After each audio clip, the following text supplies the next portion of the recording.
Vietnam menganggap timnas Indonesia sebagai rival terberat dalam gelaran Piala AFF 2023 nanti. Vietnam bertekad mempertahankan gelar juara saat pada laga di final AFF edisi sebelumnya sukses menumbangkan Thailand. Namun Thailand sebagai tuan rumah pada gelaran Piala AFF kali ini dan dengan dukungan para supporter pastinya ingin membalas kekalahan dari Vietnam pada edisi sebelumnya. Namun demikian, Vietnam tidak menganggap Thailand sebagai lawan terberatnya, tapi justru Indonesia lah yang mereka anggap rival terberat di AFF kali ini. Ada beberapa alasan mengapa timnas Indonesia lebih dijagokan Vietnam, berikut alasannya. Dari 23 pemain yang dipanggil pelatih Sintayong, ada beberapa pemain yang pernah membela timnas Indonesia seperti Muhammad Ferrari, Alfranda Dewangga, dan Ramadan Sananta.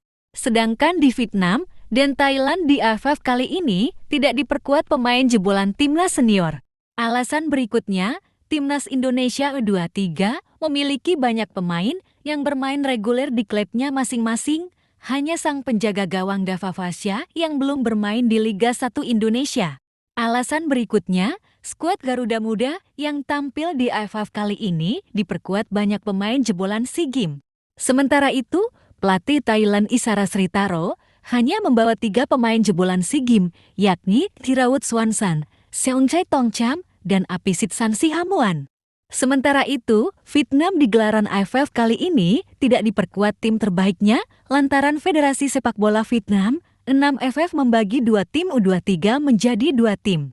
Di ajang AFF ini, timnas U23 Vietnam dinahkodai pelatih Hoang Antoan, sedangkan pelatih Philip Trousir menahkodai U23 yang dipersiapkan di kualifikasi Piala Asia U23 nanti.